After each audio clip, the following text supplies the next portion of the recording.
While To the Wonder didn't quite perform to either critical or financial expectations, Malick nevertheless was compelled to say more with his increasingly oblique approach.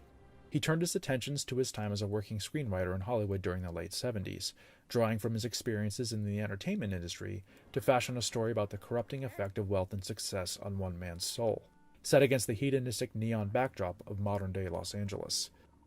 Released to cinemas in 2015 under the title Knight of Cups, Malick's seventh feature film would become his second entry in an ambitious triptych about restless exiles wandering an emotional desert in search of salvation or comfort.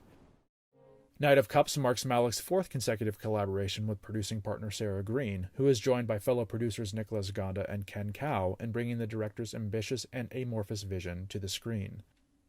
Indicative of the rumor mill that frequently churns around any given project of his, there are widespread accounts that Knight of Cups had no working script to speak of. To hear cinematographer Emmanuel Lubezki tell it, however, Malick did write a screenplay, albeit a 400 to 600 page behemoth that he actively encouraged his collaborators not to read. If anything, the script was used by Malick alone as a deep well of inspiration from which to guide a totally improvisatory shoot, oftentimes dropping his actors into a location with no prep or direction, and simply reacting with his camera to the spontaneous alchemy that naturally occurred. What results is a sprawling, psychological adventure that paints Los Angeles, Las Vegas, and their surrounding deserts as a modern-day Babylon. A great, wealthy empire bursting at the seams with art and culture, and yet perched perilously atop a cliff, overlooking an abyss of vice and decadence. In his second performance for Malick after The New World, Christian Bale anchors Knight of Cups as Rick, a Hollywood screenwriter whose success enables a hollow lifestyle of excess and emotional detachment.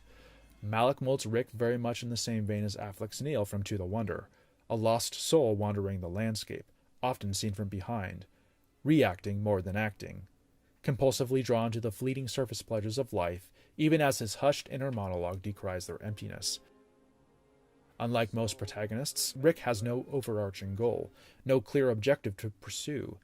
In lieu of a conventional plot, Malick structures Rick's story as a series of episodic vignettes, each one styled in the theme of a different tarot card and anchored by the several women in his life. While one could be forgiven for assuming this conceit would play like a parade of sexual conquests, the actual effect is one of insightful illumination on Rick's behalf. These women may be defined by their relationship to Rick, but Malick makes abundantly clear that each figurehead has agency over her own destiny. Their humanity makes Rick's lack thereof all the more glaring. With her colorful punk stylings, Imogen Poots' Della embodies the vitality and ideological purity of youth. She doesn't pull any punches when it comes to conveying her disappointment in Rick's moral failings. Frida Pinto's Helen holds a thriving, glamorous career as a model, keeping Rick always on a periphery as a distraction, never in focus.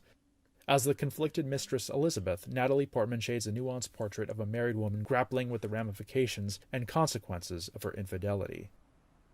Teresa Palmer's Karen possesses an unquenchable zeal for life, finding fulfillment and empowerment in her hustle as a stripper. As Rick's Palm Springs getaway companion, Isabel Lucas seems more connected to the elements than to him. Then there's Cate Blanchett as Nancy, Rick's weary ex-wife. Still living in the hillside home they used to share, her melancholy heart never stopped loving him even as their marriage collapsed to rubble. She is perhaps Rick's only grounding to the real world outside of the entertainment industry's glitz and glamour, using her God-given talents as a nurse to serve the city's deformed and diseased population. In addition to its comprehensive overview of Rick's relationship to women, Knight of Cups spends a great deal of time exploring his relationship to his family. Towards this end, Malick draws from his own family history as he had done previously with The Tree of Life. Whereas that earlier work dwelled on Malick's relationship to his brother Larry and the emotional fallout from his untimely passing, Knight of Cups focuses on the particular dynamic he shares with his older brother Chris, as survivors of that loss. Wes Bentley plays Barry, a highly fictionalized version of Chris, who still rages after the death of their other brother, driven to volatile outbursts and substance abuse.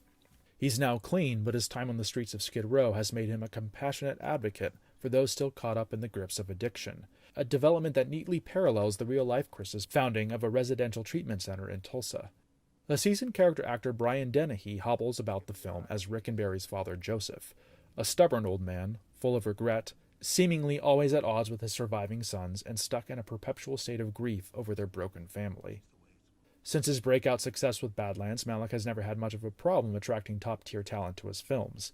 This leads to one of Knight of Cups' more interesting peculiarities: the constant presence of highly recognizable screen talent essentially parading around the frame as mere extras. Most can be seen at a rowdy mansion party thrown by Antonio Banderas' bacchanalian host, drawn to an open call for party attendees in the hopes of catching even the most fleeting glimpse of the enigmatic filmmaker at work. This sprawling sequence sees cameos from the likes of Joe Manganiello, Tom Lennon, Jason Clarke, and even Fabio, of all people. Still others, like Nick Offerman or Shea Wiggum, make fleeting appearances in other sequences. Minor background characters whose relationship to Rick is unclear, but nevertheless serve to illuminate some small portion of Rick's psyche. After 2 long years in the editorial suite, Malick premiered Knight of Cups in competition at the 2015 Berlin International Film Festival. It's something of a miracle the film even saw a release at all, given the fact that it was distributed by Broad Green Entertainment, an upstart outfit created by Hollywood outsiders and dedicated to the acquisition of risky art house films. Now since shuttered, the company would release only a handful of films during its very short existence, 2 of them being Malick's subsequent efforts, Voyage of Time and Song to Song. The film followed the general trajectory of To the Wonder's reception, earning mixed reviews from critics and disappointing ticket sales from audiences.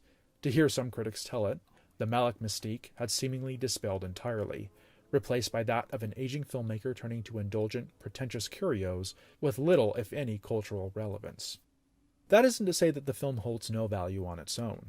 In fact, Knight of Cups stands as our clearest window yet into the why of Malick's unique mission as an artist. If Rick is a fictional stand-in for Malick, and he most definitely is, then Malick's distaste for Hollywood and the studio system becomes immediately palpable. In Rick, we might see Malick as he was in the late 70s following Days of Heaven's success, still young and impressionable, on the verge of being co-opted by the agenda of a massive studio machine. We can see someone who has been set emotionally adrift by his own success, someone who, at the peak of his talents, yearns to escape entirely. In its own oblique way, Knight of Cups also gives us the why for Malick's move to Paris and his subsequent 2-decade hiatus. At the same time, it also suggests an explanation for his dogged insistence on a polarizing artistic style. It's nothing less than his life force, giving him the energy to keep pushing towards new realms of cinematic expression.